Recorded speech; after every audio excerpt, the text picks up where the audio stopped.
ওই যুব সরকার বিধায়ক যে আসলো এমএল, আমি মামাতো ভাই, তার মামাতো ভাই। আমি আমি নাম হলো জন্টু বিশ্বাস, বিধায়কের ভাই আমি।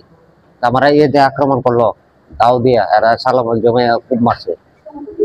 হঠাৎ বাসায় আমি গেছিলাম, ওই ছোট ভাইরা কার্য করছে, এরা আমি কইছি কার্য করিস না, এরা কই আমার, আমি কইছি করে কার্য করার টাইম দিছে না, আমার দাউলে পট করে আমার খুব মারছে।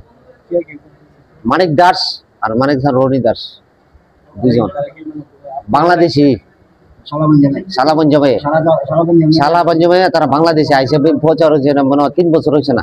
আইসার সব আছে না, সবকিছু অবৈধভাবে করে রাখছে। অবৈধভাবে আছে না, কাগজপত্র তার আছে।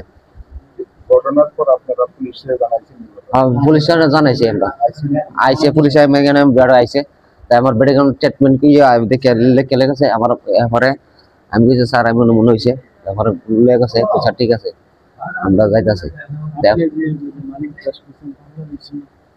বাংলাদেশি আবার বিধায়কের ভাই, জম্মু সরকার আমি ভাই। জম্মু সরকার এমন মারা গেছে, জম্মু সরকার মারা গেছে সরমলঙ্গার, বিধায়কের ভাই আমি। জন্টু বিশ্বাস আছে, জের ভিতরে কেস আছে, অনেকটি কেস আছে, মানে জের ভিতরে এখন তো চলতেছে, আরো তো কতলা কেস আছে, হিসাব নাই।